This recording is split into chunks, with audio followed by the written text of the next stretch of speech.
और किसी भी मंदिर में, तो अचानक से कभी आंसू आ जाते हैं, रोंगटे खड़े हो जाते हैं, ऐसा क्यों होता है? वो बहुत अलग ही अनुभूति होती है। आप जिससे बहुत प्रेम करते हैं ना, और जब आप बहुत अपने व्यस्त समय में से समय निकाल कर जब आप उससे मिलते हैं तो आपको क्या फील होता है? लोग सनातन के प्रति और भी ज्यादा जागरूक हो रहे हैं। तो भगवान कहते हैं कि मैं ऐसे योगियों को जो पथभ्रष्ट हो जाते हैं, ऐसे योगियों को ऐसे परिवार में भेज देता हूँ जहाँ पर जाकर उनकी वह यात्रा वहाँ से दोबारा शुरू हो जाती है। एक दिन तो इतना इमोशनल हो गए, मुझे बोले कि मैं सारी प्रॉपर्टी तुम्हारे नाम। श्रीमद् भगवत गीता और श्रीमद् भागवत, ये दोनों अलग अलग ग्रंथ हैं, एकदम अलग अलग ग्रंथ हैं। क्या ऐसा होता है कि हमारे जो हाथ में, हमारे किस्मत में नहीं है, हम अपने कर्मों के हिसाब से उसे पालें? आप तो भगवान क्या कहने लगे, किशोरी जी आपके चरणों में ना ये धूल लग गई है, चलो इसको हटा लो। किशोरी जी ने ध्यान नहीं दिया। किशोरी जी ने पता है क्या कहा, नहीं मैं बिल्कुल चरण नहीं धोऊंगी। बोले क्यों नहीं धोएंगी? किशोरी जी ने कहा, जो एक बार मेरे चरणों पर लग जाता है ना, मैं उसे जीवन में कभी अपने आप से दूर नहीं करती। मैं हमेशा कहती हूँ भगवान श्री कृष्ण चतुर चालाक चंट, लेकिन किशोरी जी एकदम सीधी, एकदम भोली, एकदम मासूम है। देखिए, जब तक व्यक्ति के ऊपर आदिदेव महादेव प्रसन्न नहीं होंगे तब तक आपको भगवान श्री कृष्ण की शरणागति प्राप्त नहीं होगी। अच्छा, कुछ लोग हैं जो नॉनवेज खाते हैं या शराब का सेवन करते हैं और अचानक से उनके दिमाग में भगवान की भक्ति जगती है, तो वो सोचते हैं कि अब हम इसे छोड़ना शुरू कर देंगे और फिर वो वापस से आते हैं भगवान के पास। ऐसा पॉसिबल है क्या? हाँ, जो आपका गुण, जो आपका पैसा, जो आपका ज्ञान सब कुछ खत्म कर दे। व्यक्ति बड़ा चिल्लाता है, बड़ा रोता है, बड़ा तड़फता है, लेकिन उसकी पुकार सुनने वाला वहाँ कोई नहीं होता है। शादी को लेकर मैं आपसे जानना चाहूँगी, अभी आपकी भी शादी नहीं हुई है, अभी आप बोल रही थी, आपके जो दादाजी हैं वो भी बोल रहे थे। आप बताइए, आप क्या सोचती हैं जो अच्छा वर, सर्वश्रेष्ठ वर होना चाहिए, वो कैसा होना चाहिए आपके लिए? पहला गुण, अपने लाइफ पार्टनर में आप ये मत देखिए उसके पास कितने पैसे हैं, कितना बड़ा घर है, कितनी गाड़ियां हैं, कितना बैंक बैलेंस है, कैसा दिखता है, ये सब बात की चीज़ें। पहला गुण, अपने लाइफ पार्टनर में आप ये मत देखिए उसके पास कितने पैसे हैं, कितना बड़ा घर है, कितनी गाड़ियां हैं, कितना बैंक बैलेंस है, कैसा दिखता है, ये सब बात की चीज़ें। कई बार लोग मुझे बोलते हैं कि इतना बुरा व्यक्ति है फिर भी इतना खुश है, और इतना अच्छा व्यक्ति फिर भी इतना दुखी है। वैश्या के साथ रहते रहते पंडित जी से चोर बन गए।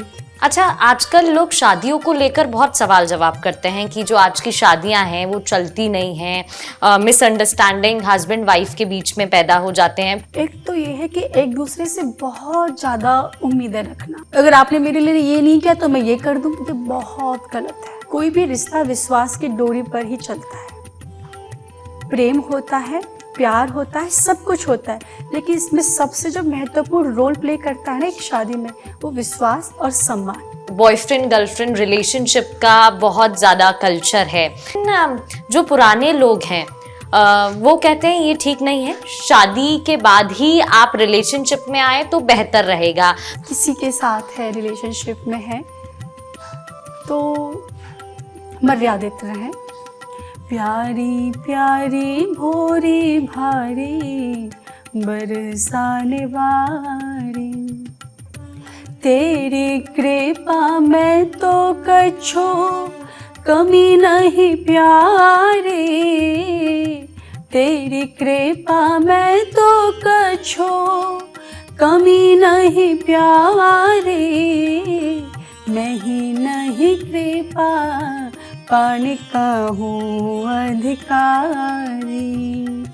मैं ही नहीं कृपा पाने का हूँ अधिकारी, प्यारी प्यारी भोरी भारी बरसाने वारी। स्वामिनी जी, मुझे एक भरोसा है कि आप मेरी प्रार्थना जरूर सुनोगी, एक दिन सुनोगी, भरोसो भारी प्यारी, एक दिन सुनोगी, भरोसो भारी प्यारी, छोड़ो नहीं पाछा, प्रेम दो या ना दो प्यारी। हमारे साथ आज एक ऐसी शख्सियत मौजूद हैं जो कि अद्भुत स्पिरिचुअल ऑरेटर हैं, कथावाचिका हैं। उनका नाम है निधि सारस्वत जी। बहुत बहुत स्वागत करती हूँ आपका। निधि जी, सबसे पहले तो शुरुआत करते हैं और दर्शकों को आपके बारे में जितना पता हो लेकिन उन्हें फ्लैशबैक में लिए चलते हैं। और शुरुआत कहाँ से हुई, क्योंकि जब हम बच्चे होते हैं ना तो हम डॉक्टर बनना चाहते हैं, इंजीनियर बनना चाहते हैं, लेकिन ऐसा कहा जाता है कि इस रास्ते पर वही जाता है जिस पर कृपा होती है, भगवत कृपा। रिपब्लिक भारत के समस्त दर्शकों को मेरी तरफ से जय जय श्री राधे, जय बिहारी जी की। बहुत अच्छा प्रश्न किया आपने प्रगति जी, और आप मेरे बचपन में मुझे लेके चले गए। आप सही कहते हैं कि व्यक्ति का सपना होता है डॉक्टर बनने का, टीचर बनने का, आईएएस बनने का। मेरे भी ऐसे बहुत सारे सपने थे जब मैं बहुत छोटी थी। तो मैं कहा करती थी कि मैं डॉक्टर बनूंगी। बच्चों के सपने बदलते रहते हैं। फिर मैं थोड़ा बड़ी हुई तो कहती थी मैं ना कोई आईएएस अधिकारी बनूंगी। लेकिन मैं कभी कभी मुझे समझ नहीं आता कि क्या धन्यवाद मतलब सही शब्द है भगवान को कहने के लिए, क्योंकि बहुत छोटा लगता है मुझे। क्योंकि भगवान ने मुझे वो बनाया जिसके बारे में तो मैंने कभी सोचा ही नहीं था। और मतलब मुझे लग रहा है कि मैं रो नहीं जाऊँ ये बताते बताते। मैं देख पा रही हूँ आपकी आंखों में आंसू हैं। तो उन्होंने बहुत कृपा की मेरे ऊपर, क्योंकि मैं जिस बैकग्राउंड से आती हूँ कोई बहुत ज़्यादा हाई प्रोफाइल बैकग्राउंड नहीं है। और अलीगढ़ के पास एक गांव, उस गांव में मैं पैदा हुई। लेकिन सबसे बड़ी बात पता है क्या थी, भगवान क्या कृपा करते हैं कि आपको ऐसे घर में जन्म दे देते हैं जहाँ पर आप रहकर उनकी भक्ति कर सकें। और मेरा जन्म एक बहुत छोटे से गांव में हुआ जिसका नाम है उदयपुरा, अलीगढ़ के पास पड़ता है, जहाँ पर कोई लाइट नहीं है, कोई आने जाने की सुविधा के लिए कोई बस नहीं, कुछ नहीं। बहुत पिछड़ा हुआ बोल सकते हैं उस गांव को। मैं उस गांव में पैदा हुई। मेरे दादाजी का नाम है श्री भगवान स्वरूप शर्मा, जिनको लोग प्यार से बहुगुणा जी बोलते हैं। अनन्य कृष्ण भक्त बोलते हैं ना, कट्टर कृष्ण भक्त, मतलब चारों तरफ सिर्फ कृष्ण ही कृष्ण को देखना। अनन्य कृष्ण भक्त थे, सत्संग करते थे, भगवान की कथाएं करते थे, सुनते थे और मुझे सुनाते थे। तो जब मैं 6-7 साल की थी तो मैं मेरे दादाजी के साथ रहा करती थी। इस स्कूल से पढ़ने के बाद काम ख़त्म किया, होमवर्क ख़त्म किया, फिर अपने दादाजी के साथ रहना, रात में उनके साथ ही सोना। मेरे दादाजी भगवत गीता पढ़ा करते थे और मैं उनके पास सोती थी तो मैं देखती थी कि बाबा मेरे क्या कर रहे हैं।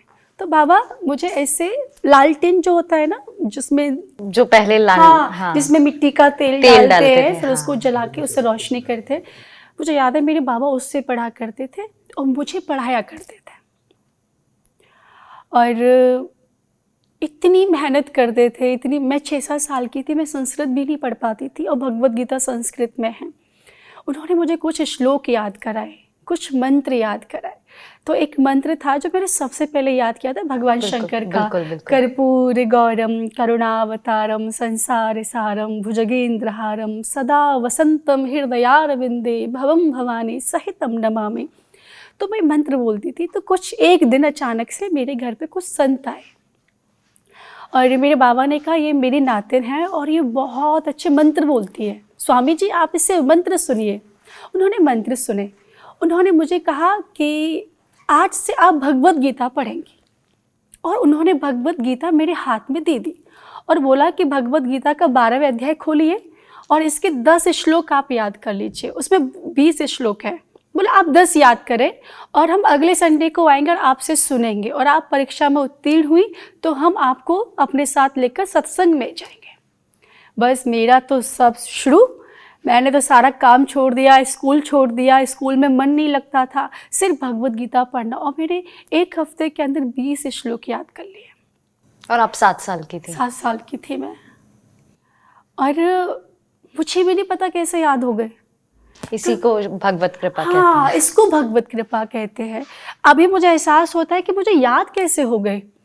तो मुझे लगा कि कभी कभी क्या होता है, भगवान ने खुद कहा है कि हम पिछले जन्म में जहाँ पर हमारी चीज़ें छूट जाती है, कभी कभी नेक्स्ट बर्थ में वहीं से शुरू हो जाती हैं।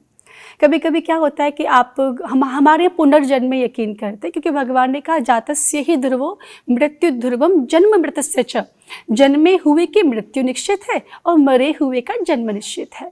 तो कभी कभी क्या होता है कि हम पिछले जन्म में अच्छे कार्य करते, भगवत भक्त होते, लेकिन अंतिम समय अगर हमारा कुछ गड़बड़ हो जाता है तो भगवान कहते हैं कि मैं ऐसे योगियों को जो पथभ्रष्ट हो जाते हैं, ऐसे योगियों को ऐसे परिवार में भेज देता हूँ जहाँ पर जाकर उनकी वह यात्रा वहाँ से दोबारा शुरू हो जाती है।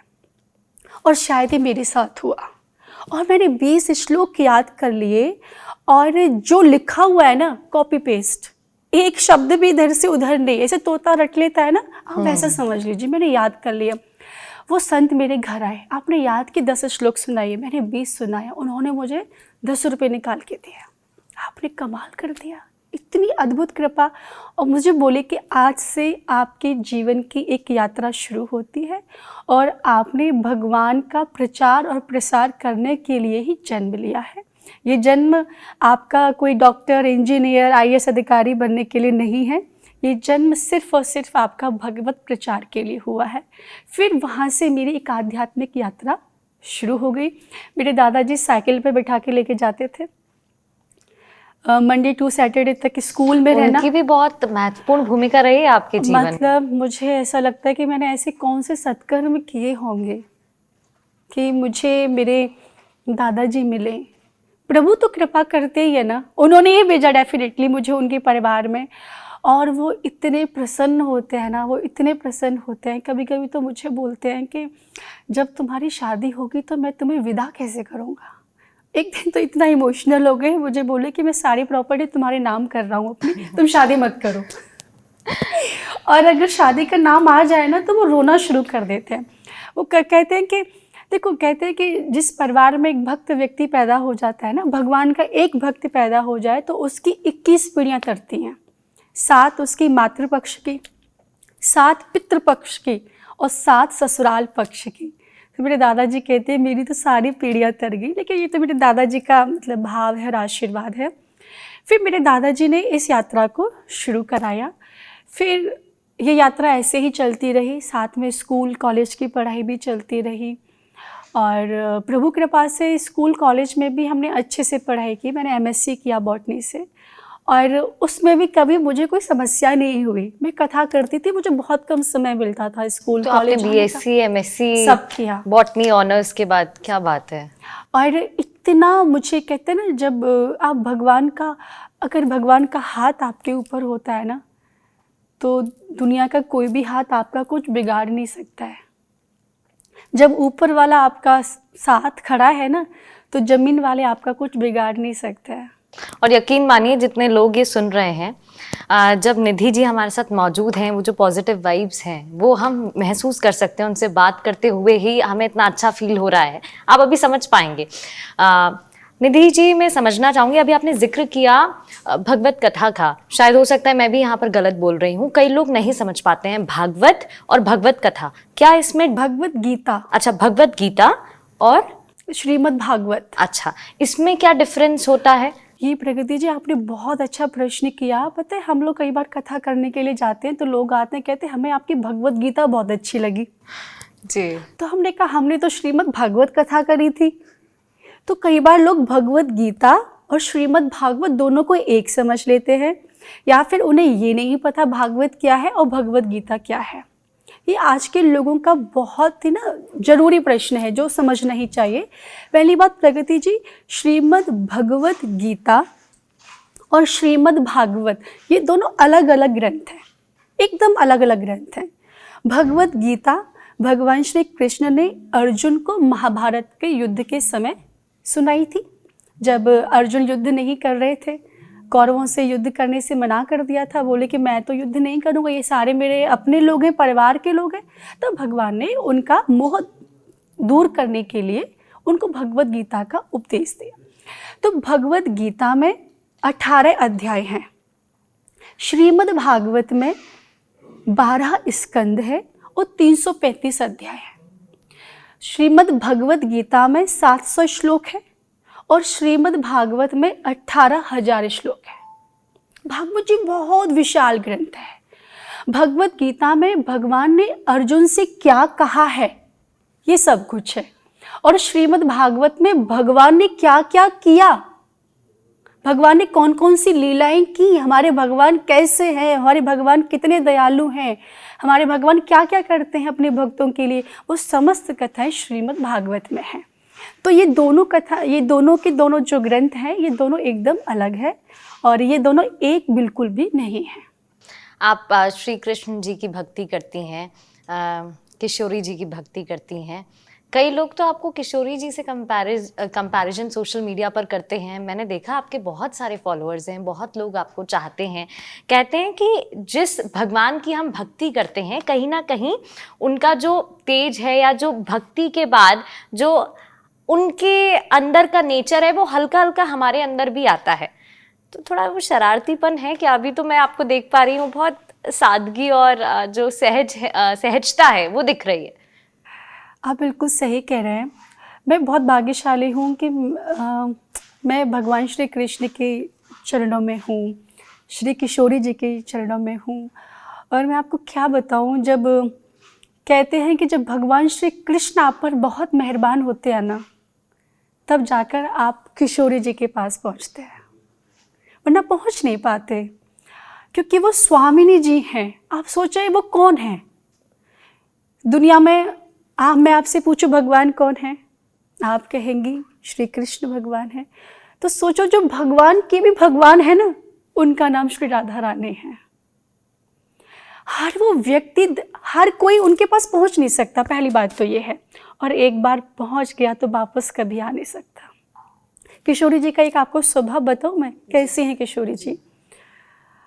एक बार श्री राधिका रानी जी भगवान श्री कृष्ण के साथ निधि वन से रास करके लौट रही थी। तो रास करते करते कुछ ब्रज की जो धूल थी ना, वो राधा रानी के पैरों में लग गई। भगवान ने देख लिया तो भगवान क्या कहने लगे, किशोरी जी आपके चरणों में ना ये धूल लग गई है, चलो इसको हटा लो। किशोरी जी ने ध्यान नहीं दिया। फिर कहने लगे, अरे किशोरी जी आपके चरणों में ये मिट्टी लग गई है, इसको तो साफ कर लो। फिर इसे इग्नोर कर दिया राधा रानी ने। फिर भगवान उनका हाथ पकड़कर यमुना किनारे ले गए और वहाँ जाकर बोले, आपके चरणों में ये मिट्टी लग गई है, ब्रज की धूल लग गई है, एक काम करो यमुना जी में चरण धो लो। किशोरी जी ने पता है क्या कहा, नहीं मैं बिल्कुल चरण नहीं धोऊंगी। बोले क्यों नहीं धोएंगी? किशोरी जी ने कहा, जो एक बार मेरे चरणों पर लग जाता है ना, मैं उसे जीवन में कभी अपने आप से दूर नहीं करती। जो एक बार मेरे पास आ गया ना, फिर वो कैसा भी हो भैया, अच्छा हो बुरा हो बेकार हो कैसा भी हो, वो मेरा है।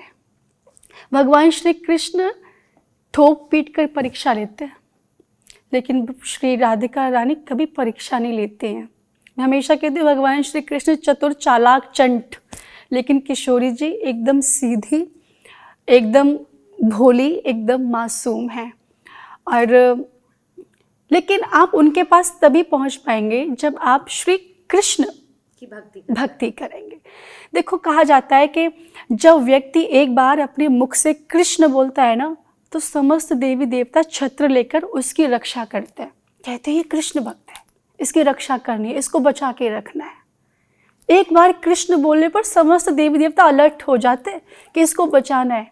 लेकिन जब एक बार व्यक्ति श्री राधा बोलता है ना, तो भगवान श्री कृष्ण छत्र बनकर खड़े रहते हैं कि इसने मेरी स्वामिनी का नाम लिया, इसने श्री राधा बोला, मुझे इसकी रक्षा करनी है, मेरा उत्तरदायित्व है कि मुझे इसको बचाना है। क्यों? क्योंकि इसने तो मेरी स्वामिनी जी का नाम लिया है। तो किशोरी जी के बारे में कहने की तो मेरी कोई सामर्थ्य नहीं है, कोई औकात नहीं है। बस मुझे इतना पता है कि एक बार अगर कोई मेरी स्वामिनी जी के पास चला गया ना, प्रगति जी, तो जीवन में उसे कहीं और जाने की आवश्यकता नहीं पड़ेगी। निधि जी, मैं देख पा रही हूँ आपकी आंखों में आंसू हैं। मैं समझना चाहूँगी आपसे, ये मैंने भी महसूस किया और जितने लोग आपको सुन रहे हैं वो भी ये महसूस कहीं ना कहीं कर पाते होंगे। जब हम मंदिर में जाते हैं और किसी भी मंदिर में, तो अचानक से कभी आंसू आ जाते हैं, रोंगटे खड़े हो जाते हैं, ऐसा क्यों होता है? वो बहुत अलग ही अनुभूति होती है। दूसरी चीज, आपने कहा कि आपकी शुरुआत जो हुई वो महादेव के मंत्र के साथ हुई थी, लेकिन फिर आप कृष्ण जी के पास कैसे पहुंच गई? मैंने कई लोगों से सुना है कि हम महादेव की भक्ति करते हैं लेकिन हमें श्री कृष्ण जी के पास पहुंचा दिया, तो महादेव गुस्सा तो नहीं हो जाएंगे? देखिए, जब तक व्यक्ति के ऊपर आदिदेव महादेव प्रसन्न नहीं होंगे तब तक आपको भगवान श्री कृष्ण की शरणागति प्राप्त नहीं होगी।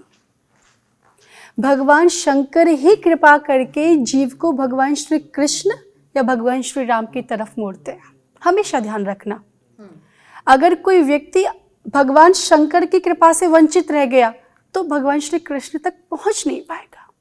भगवान श्री कृष्ण और भगवान श्री राम ये दोनों अलग अलग नहीं है। पहली बात, राम कृष्ण दो एक है, अंतर नहीं निमेश, इनके नयन गंभीर हैं और उनके चपल विशेष।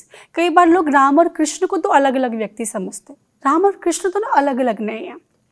तो भगवान श्री राम और कृष्ण में कोई अंतर नहीं है, ये दोनों एक ही है। कई बार लोग इनको अलग अलग समझ लेते हैं। तो राम और कृष्ण में एक छोटा सा अंतर है कि हमारे भगवान श्री राम थे, उनके नैनों में गंभीरता थी, और हमारे भगवान श्री कृष्ण के जो नैन है वो उनके अंदर चपलता है, चंचलता है ना। और राम जी मर्यादा पुरुषोत्तम हुए और हमारे ठाकुर जी लीला पुरुषोत्तम हुए। तो जब भगवान शंकर कृपा करते हैं तब वही व्यक्ति भगवान श्री राम और कृष्ण की शरणागति प्राप्त करता है।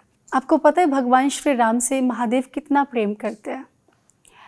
समुद्र मंथन के समय जितना हलाहल विष निकला था सबको बाबा ने ही पान कर लिया। तो बाबा ने उस विष को अपने कंठ में रख लिया, इससे भगवान का जो कंठ था ना एकदम नीला पड़ गया, इतना हलाहल विष था। तो एक बार किसी ने कहा, बाबा आपने जो विष है ये अपने कंठ में क्यों धारण करके रखा है, आप इसको अंदर ले लीजिए, अपने हृदय में ले लीजिए। बोले नहीं, मैं इस विष को अपने हृदय में नहीं लेके जा सकता। बोले क्यों? क्योंकि हृदय में मेरे राम रहते हैं और ये विष मेरे राम का स्पर्श करे, ऐसा हो नहीं सकता। तो भगवान श्री राम और भगवान श्री शंकर का जो प्रेम है ना उसको कोई बखा नहीं कर सकता।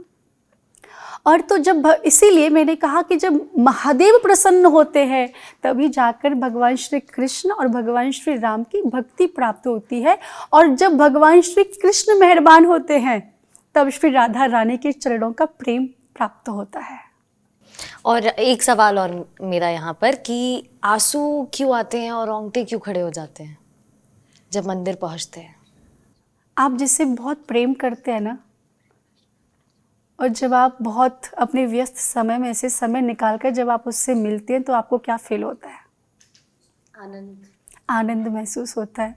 अब आप कितना काम करते हैं और इतना काम करने के बाद जब आप मंदिर जाते हैं और जब आप मंदिर में बैठे हुए श्री बांके बिहारी लाल को देखते हैं और उस समय जो आपके नेत्रों से अश्रु निकलते हैं वो आपके नेत्रों के नहीं बल्कि आपके हृदय के भाव होते हैं। क्यों? क्योंकि आपके अंदर उनके लिए प्रेम है। जिसके लिए मन में प्रेम होता है उसी के लिए तो ये आँखें बरसती है, वरना जिससे प्रेम नहीं होता उसके लिए आँखों से कभी आंसू नहीं आते हैं। इसका सीधा सा मतलब है कि आपको हमारे बिहारी जी से प्रेम है। ये भी मैं आपसे समझना चाहूँगी क्योंकि आज का जो समय है, कहा जाता था पहले कि हम बहुत वेस्ट कल्चर से इंस्पायर्ड हैं। खास तौर पर जो नई पीढ़ी है, नई जनरेशन है, वो काफ़ी वेस्ट कल्चर की ओर जा रही है। लेकिन अब हम देख रहे हैं कि यू टर्न है, वापसी हो रही है, घर वापसी। लोग सनातन के प्रति और भी ज़्यादा जागरूक हो रहे हैं। मैं पुराने लोगों की बात नहीं कर रही हूँ, जो अभी हमारे जो नई जनरेशन है जिसे जेनजी कहते हैं, वो लोग भी काफ़ी ज़्यादा, चाहे सोशल मीडिया के माध्यम से हो, भगवान से जुड़ रहे हैं। और कहा जाता है कि आज तो आप बस नाम भर ले लीजिए, उसी से तृप्ति है। ये बिल्कुल सत्य बात है। और मैं एक बात बताऊँ, भगवान का भजन तो बच्चों के लिए ज़्यादा है। कई बार मैंने ऐसे बहुत से माता पिता को देखा, प्रगति जी, जो बच्चों को ये सिखाया करते थे कि ये आपकी भजन करने की उम्र नहीं है, भजन तो बुढ़ापे में करना। आप एक बात बताओ, बुढ़ापे में अपने शरीर का होश रहता नहीं है, आप भजन कर लेंगे? तो भजन बूढ़े लोगों के लिए नहीं है, भजन तो जिनको आप जैन जी बोल रही हैं ना, जो छोटे छोटे बच्चे हैं, एक्चुअली उनके लिए है। आप भगवान पर कभी बासी फूल चढ़ाएंगे? हम चाहते हैं कि हम फ्रेश फूल खरीदें और उसको भगवान पर चढ़ाएं। तो आप भी तो फूल है ना, तो आप अपने आप को चढ़ाइए। तो सोशल मीडिया का इस मामले में धन्यवाद तो कहना ही चाहिए। देखिए, जो व्यक्ति अच्छा कार्य करता है उसकी तारीफ करनी चाहिए, मुझे ऐसा लगता है। अच्छा, कुछ लोग हैं जो नॉनवेज खाते हैं या शराब का सेवन करते हैं और अचानक से उनके दिमाग में भगवान की भक्ति जगती है, तो वो सोचते हैं कि अब हम इसे छोड़ना शुरू कर देंगे और फिर वो वापस से आते हैं भगवान के पास। ऐसा पॉसिबल है क्या?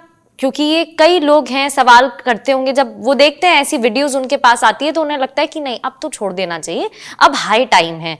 तो कैसे वो भगवान के पास जा सकते हैं? और अगर ये थॉट भी उनके पास आया है तो क्या ये भी बहुत अच्छी बात है? ये भी एक साइन भगवान की तरफ से वो समझ सकते हैं? बिल्कुल। देखिए, पहली बात तो शराब और ये जो मांसाहार का सेवन है, ये कभी नहीं करना चाहिए।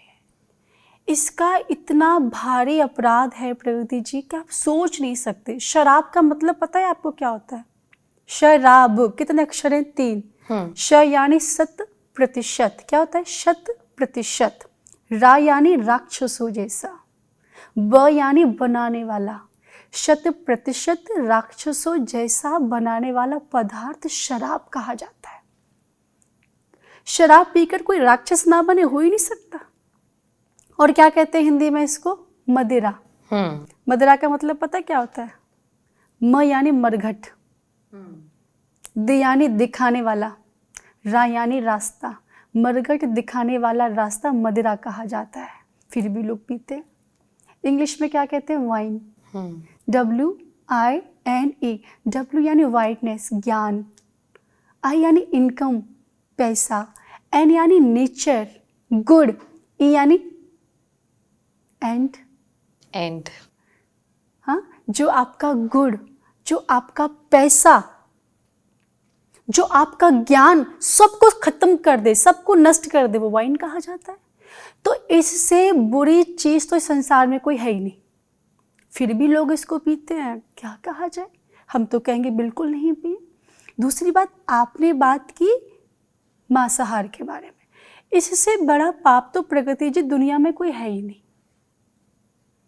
अब कई बार लोग अपने शरीर को मोटा करने के लिए, हष्ट पुष्ट करने के लिए छोटे छोटे पशु पक्षियों को मार के खा जाते हैं। सिर्फ किस लिए? क्योंकि अपने शरीर को फिट करने के लिए दूसरे की हत्या कर देते हैं। एक बार एक व्यक्ति बकरा काट रहा था, तो बकरा बहुत जोर जोर से हंसने लगा। तो उसने कहा, तू तो मर रहा है, तू क्यों हंस रहा है? तो बकरे ने कहा, मैंने तो जीवन भर घास खाई, फिर भी मुझे काटा जा रहा है, और तू तो आज खड़े होकर चाकू से मेरी गर्दन काट रहा है, तेरे साथ क्या होगा? कुछ लोग बोलते हैं कि ये तो फूड साइकिल है, फूड साइकिल कंप्लीट करना बहुत इंपॉर्टेंट है, अगर वो नहीं होगा, उन्हें नहीं खाएगा तो कौन खाएगा, इस तरीके की बातें जो है। देखिए, ये सब पता है क्या होता है? लोग क्या करते हैं ना, अपने हिसाब से अपनी चीज़ें बना लेते हैं। अगर कोई मक्खी चाय में गिर जाए तो क्या करेंगे? चाय फेंक देंगे। और मक्खी अगर घी के डब्बे में गिर जाए तो मक्खी को फेंक देंगे। लोग यहाँ पर अपने हिसाब से अपने विचार बना लेते हैं। लोगों की मन स्थिति ना सेकंड में बदलती है, अपनी सुविधा के अनुसार बदलती है। किस शास्त्र में लिखा है? कोई शास्त्र लाके आप दिखा दो कि इसमें लिखा है, भगवान ने बोला है, किसी देवी देवता ने बोला है कि तुम पशु पक्षियों को मार के खा जाओ। गरुड़ पुराण पता है क्या कहता है? शास्त्र पता है क्या कहता है? भागवत जी में 28 प्रकार के नरकों की कथा आती है कि जो व्यक्ति जीव हत्या करता है, जो व्यक्ति जीव हिंसा करता है, उसके साथ क्या होता है? उसको कुंभीपाक नरक लेके जाते हैं। अब आप कहेंगे कुंभीपाक नरक क्या होता है? बहुत ही कठोर नरक होता है। अब आप कहेंगे आप तो मुझे डरा रहे हैं, है ना? आपके दर्शक कहेंगे ये तो देवी जी हमें डराने के लिए आ गई। लेकिन मैं डरा नहीं रही, मैं आपसे ना हाथ जोड़कर निवेदन करती हूँ, हाथ जोड़कर, और कोई प्रार्थना कर सकते तो वो भी करती हूँ। इतना दुखदायी नरक होता है ना प्रगति जी, आप सोच ही नहीं सकते। कहते हैं बहुत बड़ी भट्टी होती है जिसमें आग जली हुई होती है, और उस पर एक बहुत बड़ी कढ़ाई में हजारों मन तेल उबाला जाता है, और उस तेल को इतना गर्म किया जाता है, इतना गर्म किया जाता है कि आप उसके पास भी खड़े होगे तो भी नहीं बच पाओगे, और उस उबलते हुए तेल में उस व्यक्ति को छोड़ दिया जाता है। आप विचार करें, व्यक्ति बड़ा चिल्लाता है, बड़ा रोता है, बड़ा तड़फता है, लेकिन उसकी पुकार सुनने वाला वहां कोई नहीं होता है। उसको अपने एक एक कर्म का हिसाब करना पड़ता है। प्रकृति जी, ये समझना चाहूंगी आपसे, कहते हैं कि हमारी जो किस्मत है वो पहले से लिखी हुई होती है। आप जब धरती पर जन्म लेते हैं, आपकी किताब पहले से लिखी हुई है। क्या ऐसा होता है कि हमारे जो हाथ में, हमारे किस्मत में नहीं है, हम अपने कर्मों के हिसाब से उसे पालें? हमारी चाहत इतनी स्ट्रांग है, वो कहते हैं ना, वो डायलॉग है एक मूवी का, जिसे जितनी शिद्दत से चाहो तो पूरी कायनात तुम्हें उसे मिलाने में लग जाती है। तो ऐसा कुछ होता है क्या? बिल्कुल होता है। जीवन में भगवान ने भी हमें प्रेरणा दी कि तुम्हारा कर्म करने में अधिकार है और तुम कर्म करते रहो, तुम प्रयास करते रहो। मैथिली शरण गुप्त जी की एक बड़ी अच्छी कविता है कि नर हो न निराश करो मन को, नर हो न निराश करो मन को, कुछ काम करो, जग में रहकर कुछ नाम करो। ये मुझे बड़ी अच्छी लगी। तो भगवान ने हमें कर्म करने के लिए स्वतंत्र छोड़ दिया है। रही बात आपकी किस्मत कौन बनाएगा, आपके कर्म। आप जैसे कर्म करेंगे प्रगति जी, आपका भाग्य वैसा बनेगा। दो चीजें होती हैं, एक प्रारब्ध होता है और एक भाग्य होता है। प्रारब्ध व्यक्ति के पिछले जन्म का होता है जो उसके साथ चलता है, जिसके हिसाब से आपने कई बार लोग मुझे बोलते हैं कि इतना बुरा व्यक्ति है फिर भी इतना खुश है, और इतना अच्छा व्यक्ति फिर भी इतना दुखी है। अरे भैया, वो इसलिए खुश है जो बुरा व्यक्ति है क्योंकि उसका प्रारब्ध अच्छा है। क्योंकि इस समय जो बुरा व्यक्ति आनंद ले रहा है ना, वो उसके इस जन्म का फल नहीं है, वो पूर्व में किए हुए किसी अच्छे कर्म का फल है जो अब मिल रहा है। लेकिन इस समय जो बुरा कर रहा है ना, वो कल उसका भाग्य बन जाएगा। शादी को लेकर मैं आपसे जानना चाहूँगी। अभी आपकी भी शादी नहीं हुई है, अभी आप बोल रही थी, आपके जो दादाजी हैं वो भी बोल रहे थे। आप बताइए, आप क्या सोचती हैं, एक जो अच्छा वर, सर्वश्रेष्ठ वर होना चाहिए, वो कैसा होना चाहिए आपके लिए? उसके बाद फिर मैं दर्शकों के लिए पूछूंगी। जी, मुझे तो बस यही लगता है कि कोई ऐसा व्यक्ति हो जो भगवान का भक्त हो। पहला गुण, अपने लाइफ पार्टनर में आप ये मत देखिए उसके पास कितने पैसे हैं, कितना बड़ा घर है, कितनी गाड़ियां हैं, कितना बैंक बैलेंस है, कैसा दिखता है, ये सब बात की चीज़ें। सबसे पहला ये देखिए कि वो भगवान का भक्त है कि नहीं। क्योंकि प्रगति जी, संगति का असर पड़ता है जीवन में। भागवत में कथा आती है, एक पंडित जी थे अजामिल नाम के, तो उन्होंने एक बार किसी वैश्या से विवाह कर लिया, और जब वैश्या से विवाह किया तो वैश्या के साथ रहते रहते पंडित जी से चोर बन गए, प्रमोशन हो गया। पहले पंडित जी थे, फिर वैश्या से शादी कर ली, संग का असर हुआ तो डाकू अजामिल बन गए। और जब कर्मकांडी ब्राह्मण डाकू बन गया, संगति का असर पड़ता है। और पति पत्नी का मतलब भक्त होना बहुत जरूरी है। अच्छा, आजकल लोग शादियों को लेकर बहुत सवाल जवाब करते हैं कि जो आज की शादियां हैं वो चलती नहीं हैं, मिसअंडरस्टैंडिंग हस्बैंड वाइफ के बीच में पैदा हो जाते हैं। क्या ये जो आज का माहौल है उसकी वजह से लोग अनगिनत बहाने लगाते हैं कि सोशल मीडिया की वजह से, या जो महिलाएं इंडिपेंडेंट हो गई हैं उसकी वजह से? आपको लगता है इसमें कोई सच्चाई है, या क्यों वो सेटिस्फैक्शन लोगों को नहीं मिल पाता है? क्यों कहीं ना कहीं मनमुटाव की जो स्थिति है वो देखने को मिलती है? मुझे ऐसा लगता है कि आजकल शादी टूटने की बहुत सारी वजह हैं। एक तो ये है कि एक दूसरे से बहुत ज़्यादा उम्मीदें रखना, बहुत ज़्यादा आशाएं रखना कि आप मुझे डायमंड का हार दोगे ही दोगे, और नहीं दोगे तो मैं मायके चली जाऊंगी, अगर आपने मेरे लिए ये नहीं किया तो मैं ये कर दूं। ये बहुत गलत है। ज़्यादा इच्छाएं रखना, ज़्यादा स्वार्थी हो जाना, सिर्फ अपने बारे में सोचना, अपनी खुशियों के बारे में सोचना, अपने आप को नंबर 1 पे रखना। और मुझे जो सबसे महत्वपूर्ण बात लगती है वो है एक दूसरे पर विश्वास की कमी। कोई भी रिश्ता विश्वास की डोरी पर ही चलता है। प्रेम होता है, प्यार होता है, सब कुछ होता है, लेकिन इसमें सबसे जो महत्वपूर्ण रोल प्ले करता है ना एक शादी में, वो विश्वास और सम्मान। जहाँ विश्वास होगा, जहाँ सम्मान होगा, वहाँ प्रेम तो अपने आप आ जाएगा। तो मेरी सबसे ज़रूरी बात है आजकल के जो पति पत्नी हैं, एक दूसरे का सम्मान करें। कभी बेइज्जती ना करें। कई बार मैंने पुरुषों को देखा है कि महिलाओं के साथ बदतमीजी करते हैं, उनके ऊपर हाथ तक उठा देते हैं। ये बहुत निंदनीय है। आप विचार करें, अगर महिला ने एक बार आपके ऊपर उठा दिया तो कितना अनर्थ हो जाएगा। तो जितना सम्मान आप डिजर्व करते हैं उतना ही सम्मान आपकी पत्नी भी डिजर्व करती है। और जब आप ही सम्मान नहीं करेंगे अपनी पत्नी का, तो आपके घर वाले करेंगे। शादी के बाद पत्नी की इज्जत सिर्फ उसके पति के ऊपर निर्भर करती है। अगर उसका पति उसका सम्मान करेगा तो उसका परिवार पूरा सम्मान करेगा। तो ये पति पत्नी जीवन के तो ऐसे मतलब पहिए होते कि दोनों में से दोनों को बराबर चलना पड़ेगा। एक ऊपर नीचे हो गया तो गड़बड़ हो जाएगा। तो इस शादी को टूटने से बचाना है। एक दूसरे का सम्मान करें, एक दूसरे पर भरोसा करें और थोड़ा सा ना स्वार्थी कम हो जाए। ज़्यादा इच्छाएं नहीं पालें, ज़्यादा इच्छा नहीं पालें। क्योंकि एक बड़े अच्छे व्यक्ति ने एक बात कही थी कि देखो, दुनिया में लोग सुख ढूंढते हैं पर सुख है नहीं, क्योंकि दर्पण में मुख दिखाई देता है पर होता नहीं है। वैसे दुनिया में सुख सिर्फ दिखाई देता है पर होता नहीं है। ये आपने बहुत अच्छी बात कही है। मेरा अगला सवाल यही रहेगा, लेकिन इससे पहले अगर हम देखते हैं हमारे सोसाइटी में अगर कोई भी पुरुष है वो महिलाओं को ज़्यादा इज्जत देता है, सम्मान देता है, या सबके सामने उसका ध्यान रखता है, या फॉर एग्जाम्पल आजकल कई रील्स वायरल होती हैं उसके पैर छू लेता है, तो फिर वो जोरू का गुलाम बन जाता है। और दूसरी ओर हम नारायण और लक्ष्मी जी की तस्वीर देखते हैं, जहाँ कई तस्वीरें ऐसी भी हैं, अगर मैं गलत नहीं हूँ प्लीज़ आप करेक्ट करिएगा, जिसमें श्री कृष्ण राधा मैया के पैर छूते हैं। बिल्कुल।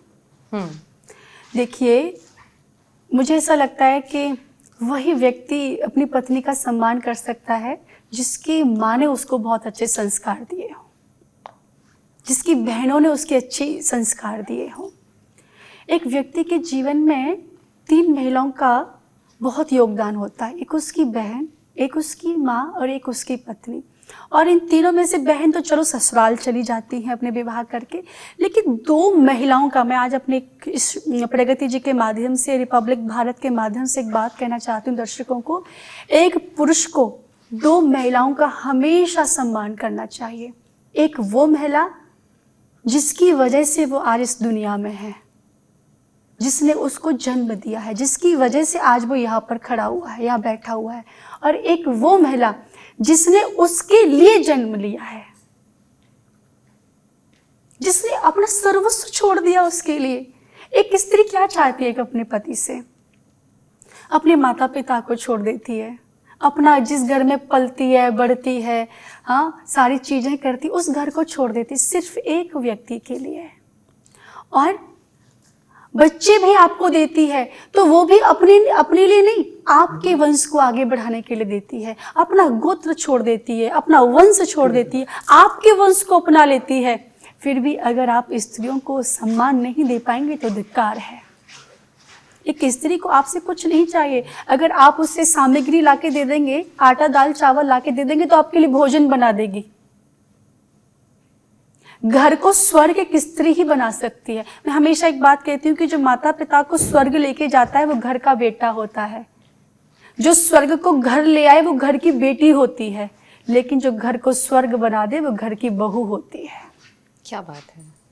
तो सभी को स्त्रियों का सम्मान करना चाहिए। प्रगति जी, मरने के अनेक रास्ते होते हैं, लेकिन जन्म लेने का सिर्फ एक ही रास्ता होता है, जो माँ के और स्त्रियों के चरणों से होकर निकलता है। परमात्मा को भी माँ की आवश्यकता पड़ी। भगवान श्री राम जो सर्वशक्तिमान है, उनको भी मैया कौशल्या की आवश्यकता पड़ी। भगवान श्री कृष्ण को मैया यशोदा की आवश्यकता पड़ी, मैया देवकी की आवश्यकता पड़ी। तो स्त्रियां सब कुछ कर सकती हैं, उनका सम्मान तो प्रत्येक व्यक्ति को करना चाहिए। निधि जी, आजकल बॉयफ्रेंड गर्लफ्रेंड रिलेशनशिप का बहुत ज़्यादा कल्चर है। कई लोग इसे गलत समझते हैं, कई लोग यूज्ड टू हो गए हैं और उन्हें लगता है ठीक है, नॉर्मल है। आज के जो पेरेंट्स हैं वो भी, लेकिन जो पुराने लोग हैं वो कहते हैं ये ठीक नहीं है, शादी के बाद ही आप रिलेशनशिप में आए तो बेहतर रहेगा। मैं आपसे समझना चाहूंगी, कई लोग तो हो सकता है ये सुन के नाराज हो जाएं, मैं चाहती हूँ आप करेक्ट करें, सही चीज लोगों तक बताएं। कई लोग तो कृष्ण जी से कंपेयर कर देते हैं कि उनकी इतनी सारी गर्लफ्रेंड्स थी, अगर हमने बदल ली, बाद में शादी कर ली तो क्या।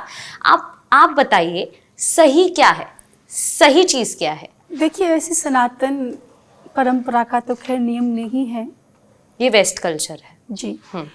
और अगर आप फिर किसी के साथ है, रिलेशनशिप में है, तो मर्यादित रहें और कोई भी अनुचित कार्य ना करें, अपने संस्कारों का हमेशा ध्यान रखें। और दूसरी बात, आप जिसके साथ हैं आप उससे विवाह करें। कई बार लोग बीच में छोड़ देते हैं, फिर किसी और के पास चले जाते, ये बहुत गलत बात है, ऐसा नहीं होना चाहिए। अगर आप किसी के साथ हैं तो आप सबसे पहले उनसे विवाह कर लीजिए। आपको इंतजार ही क्यों करना है? जब आप किसी को प्रेम कर रहे हैं और आप कह रहे हैं कि ये गलत नहीं है, तो आप विवाह कीजिए ना, और विवाह के बाद जीवन भर साथ रहिए, आपको कोई साथ रहने से रोक भी नहीं रहा है। लेकिन विवाह से पहले हमारे यहाँ पर कुछ मर्यादाएं हैं, और जो हमारे बड़े लोगों ने बनाई है, तो वो कोई गलत मर्यादा नहीं है, उसका हमें सभी को पालन तो करना ही चाहिए। आपकी बहन है नेहा जी, आप दोनों बिल्कुल बहनें हैं, एक जैसी लगती हैं, और दोनों के बीच में जो कनेक्शन है वो सोशल मीडिया के वीडियोस के जरिए लोग समझ पाते हैं, एक दूसरे की परछाई मालूम पड़ती हैं। आप दोनों गाना भी बहुत अच्छा गाती हैं। पहले तो मैं ये जानना चाहूँगी कि आपका जो आपकी बहन के साथ कनेक्शन है, जो रिश्ता है, वो कैसा है? जैसे आम घर में लोग होते हैं, शरारत करते हैं, लड़ाई होती है, झगड़ा होता है, कपड़ों को लेकर झगड़ा, खासकर बहनों में, ऐसा हुआ है कभी? पहले होता था। अच्छा, अब नहीं होता? मेरी बहन के साथ बहुत अच्छा कनेक्शन है, और वो मेरा बहुत सम्मान करती हैं, और मैं भी उनका बहुत सम्मान करती हूँ, और हमारे बीच में कभी झगड़ा नहीं होता। कभी कभी क्या होता है, हमें एक दूसरे की चीज़ अच्छी नहीं लगती तो हम एक दूसरे को बता देते हैं, लेकिन हम झगड़ा कभी नहीं करते। अगर बहुत ही कोई गंभीर बात होगी तो हम थोड़ी देर के लिए आपस में बातें नहीं करेंगे, लेकिन लड़ाई तो हम लोग बिल्कुल भी नहीं करते। और वो मुझसे 3 साल छोटी भी हैं उम्र में, तो उस हिसाब से भी, वैसे भी जैसे आपकी भाई बहन के साथ रिश्ता होता है, दुनिया के भाई बहन सब एक जैसे ही होते हैं, सब एक जैसे। आप दुनिया में कुछ भी बनते रहो, घर में वही आप होते हो, घर में कोई कुछ नहीं होता है। तो हमारे भगवान श्री कृष्ण भी जब अपने सखाओं से कहते थे ना, मैं भगवान हूँ, तो पता है भगवान के मित्र क्या कहते थे? तो पे मोह धोवे आवे ना है, और तू भगवान बने। मतलब तेरे से मुंह धोना तक आता नहीं है, और तू कहता है कि तू भगवान है, काहे का भगवान? तो कहते हैं ना कि आप अपने घर में कुछ भी हो, ऐसा कुछ अच्छा, नहीं खाने होता को है। लेकर कभी कुछ हुआ है कि ये वाला पार्ट मैं इतना खाऊंगी, ये वाला पार्ट ऐसा, या फिर अच्छा छोटी है तुम अच्छा, ज्यादा बचपन में शायद हुआ हो, लेकिन अभी तो हम कहते तुम ही खा लो। हाँ। वो कहती है आप खा लो, मैं कहती हूँ आप, क्योंकि दोनों ही डाइट करते हैं। अभी आजकल ऐसा कुछ है ही नहीं, खाने का चक्कर ही नहीं है, दोनों बचते हैं खाने से। वो कहता तुम फिनिश कर लो ना प्लीज, वो कहता तुम कर लो ना। हाँ, बचपन में कपड़ों के पीछे हुआ करता था। अच्छा, मेरी जो बहन है ना, वो मुझे बहुत कॉपी करती थी बचपन में। अगर मैंने जिस कलर के कपड़े पहने हैं, तो जब हम बचपन में कथा करने जाते थे ना, तो हम दोनों के सेम कपड़े होते थे, कलरफुल कपड़े होते थे। तो मैं डिसाइड करती थी कि आज मैं ना पिंक कलर का कुर्ता पहनूंगी। तो मैं उसको बताती नहीं थी कि मैं आज पिंक पहनूंगी, तो वो इंतज़ार करती थी कि आज दीदी किस कलर का कुर्ता पहनेगी, और मैंने पिंक पहन लिया ना, तो अपना पिंक कुर्ता निकाल के पहनती थी। मैं रोती थी, देखो पापा ये चीटिंग कर रही है, और ये सेम मेरे जैसा क्यों पहन रही है। तो हम लोग बचपन में बहुत डरते थे कि मैं जो पहनती तू वो क्यों पहनती।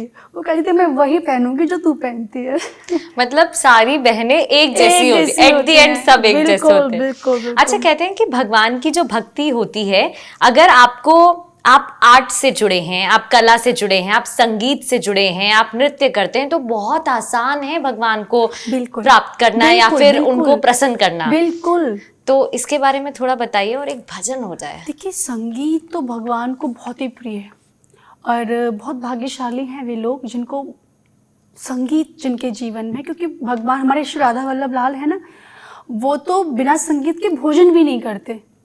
जब उनको भोजन कराया जाता है, जब प्रसाद लगाया जाता है, तो इतनी देर तक पद सुनाए जाते हैं। तो हमारे भगवान तो संगीत प्रेमी हैं, भगवान को संगीत सुनना बहुत अच्छा लगता है। वैसे तो मेरी बहन बहुत अच्छा गाती है। अभी कुछ समय पहले मैंने एक राधा रानी का एक छोटा सा भजन गाया था, उसकी एक लाइन गुनगुनाते हैं जो श्री कृपालु जी महाराज ने लिखा है। प्रेम मंदिर आपने वृंदावन में देखा बिल्कुल है? बिल्कुल। तो प्रेम मंदिर का जो उन्होंने निर्माण कराया, स्थापना की, परम श्रद्धेय श्री कृपालु जी महाराज, इन्होंने बहुत सुंदर भाव, वो राधा रानी के अनन्य भक्त श्री कृपालु जी महाराज, पूज्य महाराज श्री ने ये भजन लिखा है और वो हम गुनगुनाते हैं। प्यारी प्यारी भोरी भारी बरसाने वारी, सुध लो हमारी वृषभानु दुलारी। प्यारी प्यारी भोरी भारी बरसाने वारी, तेरी कृपा में तो कछु कमी नहीं प्यारी, तेरी कृपा में तो कछु कमी नहीं प्यारी। मैं ही नहीं कृपा पाने का हूँ अधिकारी, मैं ही नहीं कृपा पाने का हूँ अधिकारी। प्यारी प्यारी भोरी भारी बरसाने वारी। स्वामिनी जी, मुझे एक भरोसा है कि आप मेरी प्रार्थना जरूर सुनोगी, एक दिन सुनोगी, भरोसो भारी प्यारी। एक दिन सुनोगी, भरोसो भारी प्यारी। छोड़ो नहीं पाछा, प्रेम दो या ना दो प्यारी। छोड़ो नहीं पाछा, प्रेम दो या ना दो प्यारी। प्यारी प्यारी भोरी भारी बरसाने वारी, मेरी प्यारी प्यारी बरसाने वारी प्यारी। मेरी प्यारी प्यारी बरसाने वारी प्यारी। जाके पाछे पाछे डोले बाके बिहारी, जाके पाछे पाछे डोले बाके बिहारी।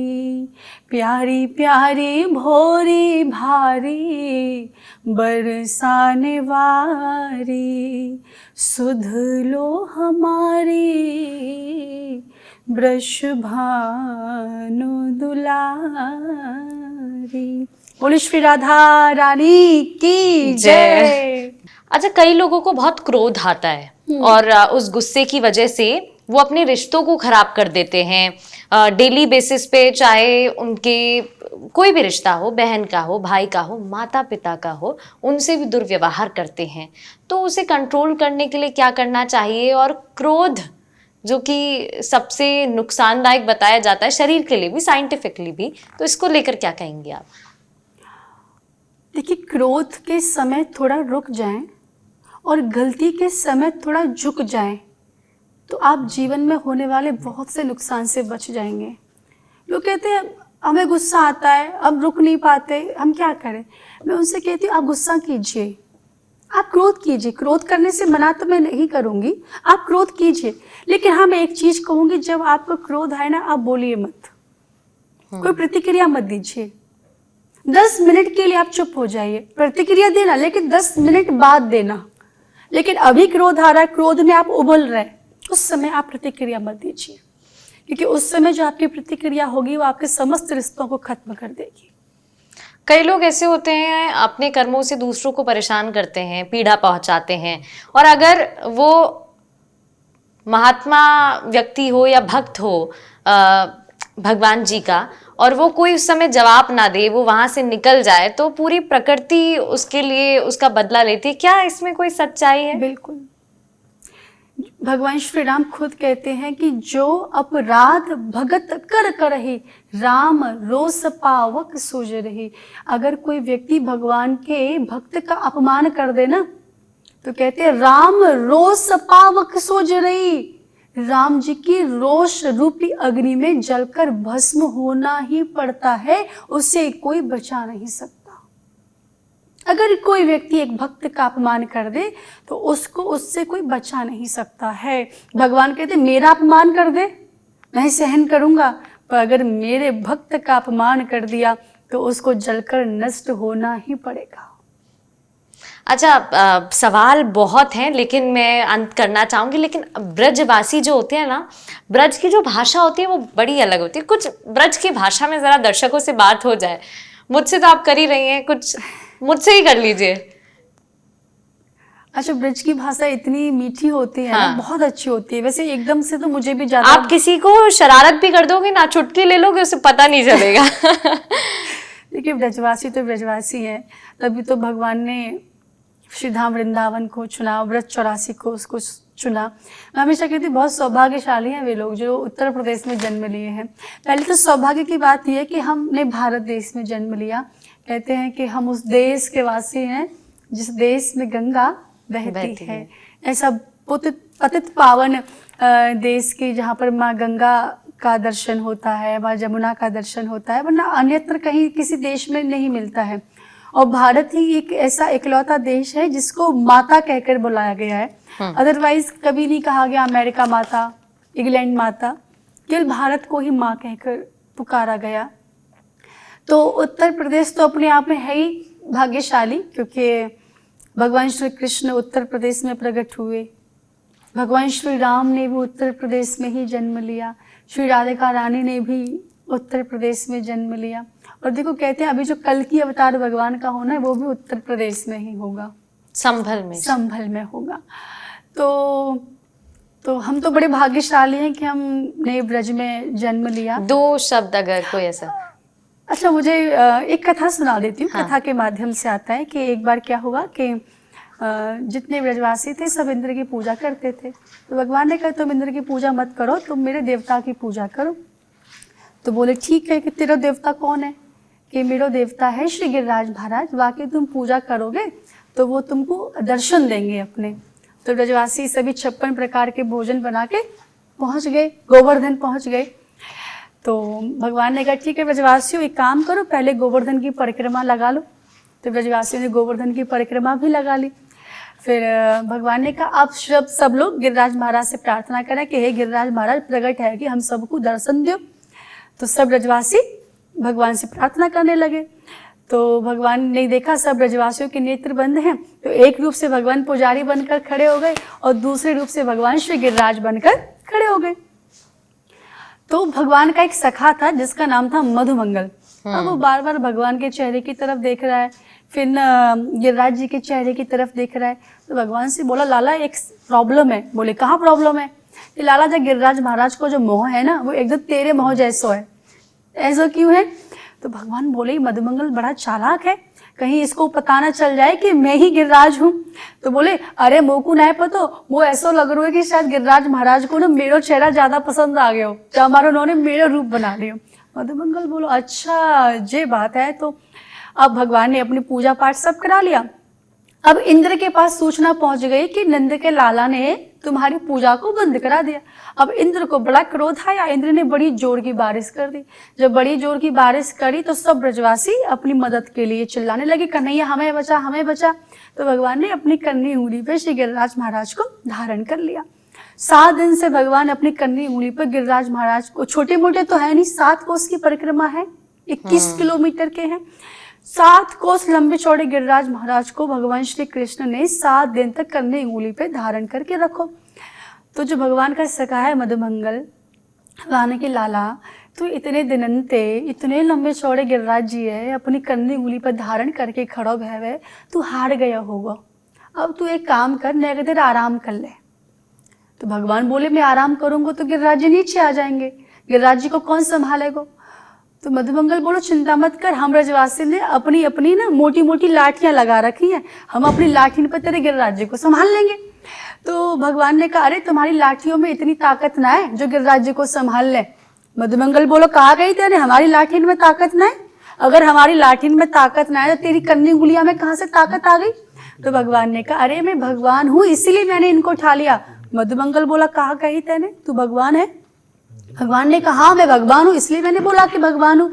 मधुमंगल बोला, तो पे मोह धोबे आवे ना है और तू भगवान बने हमारे बीच में? अच्छा तेने भगवान जैसे कौन कौन से काम करे, काम गिना।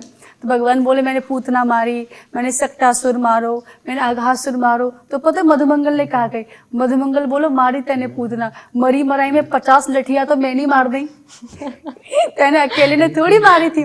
तो भगवान बोले, मधुमंगल तो बड़ो जिद्दी है, जो तो मानेगा ना। भगवान ने क्या किया, भगवान ने थोड़ा सा ना अपनी उंगली को नीचे किया परीक्षा लेने के लिए कि गिरिराज जी को संभाल पाएंगे कि नहीं संभाल पाएंगे। तो भगवान ने जैसे ही उंगली नीचे की तो ब्रजवासी और मधुमंगल सब ने अपनी अपनी लाठी से गिरिराज जी से लगा दी। और भगवान ने जैसे उंगली नीचे करी तो गिरिराज जी नीचे आने लगे। अब तो महाराज जैसे गिरिराज जी नीचे आए, सबकी लाठियां टूट गई, चट्टे चट्टे चट्टे करके आवाज आने लगी। ब्रजवासी बोले, अरे कन्हैया संभाल, अरे लाला संभाल। भगवान ने फिर धारण कर लिया। मधुमंगल बोलो, लाला एक बात समझ में ना आई, हम इतने सारे ब्रजवासी ना खड़े हुए हैं और इतने ब्रजवासी ने अपनी लाठी लगाए रखी, सबकी लाठी चट्टे चट्टे करके टूट गई। जो तेरी कन्नी उंगली में इतनी ताकत कहाँ से आ गई कि तूने जी गिरिराज जी महाराज को उठा ले? भगवान ने कहा, बड़ी समस्या है, अब मैं इनसे कहूँ कि मैं भगवान हूँ तो जो यकीन नहीं करेंगे। तो भगवान ने कहा, देखो कछु माखन को बल बढ़ो, कछु गोपन करी सहाय, और श्री राधा रानी की कृपा से मैंने श्री गिरवर लियो उठाए। तो मधुमंगल बोलो कि हमने तेरी क्या सहायता करी जो तू हमारे बारे में कह रहा है कि कछु गोपन करी सहाय? तो भगवान ने कहा, ये तो मधुमंगल बड़ा चालाक है, मेरे पीछे पड़ गया। तो भगवान ने बड़ी अच्छी बात कही कि तुम जब ब्रजवासी मुझे देख रहे थे ना, जब मैं गिरिराज जी को उठा रहा था, तो तुम सबकी शक्ति मेरे अंदर आ गई। मधुमंगल बोला, वही तो हम कह रहे हैं कि आजकल हमारी शक्ति कहाँ चली गई है। चौड़े नंद के लाला, आज तक तो तू केवल माखन चुरायो करतो हो, लेकिन अब तो तू हमारी शक्ति भी चुरा रहा है। तो भगवान ने कहा, ठीक है। आपको सुनकर, आपसे बात करके बहुत अच्छा लगा। मुझे लगता है इतने सवाल जवाब हैं कि अभी भी खत्म नहीं हुए हैं, और ये जो लोग आपको सुन रहे हैं ना घर बैठे, उनको भी यही लगता होगा। निधि सारस्वत जी, आपका बहुत बहुत शुक्रिया हमसे बात करने के लिए। आप सभी का बहुत बहुत धन्यवाद। रिपब्लिक भारत का बहुत बहुत धन्यवाद जिन्होंने आज मुझे यहाँ पर आमंत्रित किया। और मैं भगवान से प्रार्थना करूंगी कि आप सदैव प्रसन्न रहें और ये चैनल उत्तरोत्तर वृद्धि की तरफ बढ़ता रहे। ये मेरी मंगल में शुभकामनाएं हैं। जय जय श्री राधे, जय बिहारी जी की। निधि सारस्वत जी, आपका बहुत बहुत शुक्रिया हमारे साथ जुड़ने के लिए, हमसे बात करने के लिए। और हमारे जितने भी दर्शक आपको सुन पा रहे थे, वो भी यही महसूस कर पा रहे होंगे, वो जो पॉजिटिव एनर्जी थी, वो जो वाइब्स थी, और इतनी सारी चीजें आपसे सीखने को मिली। Thank you so much.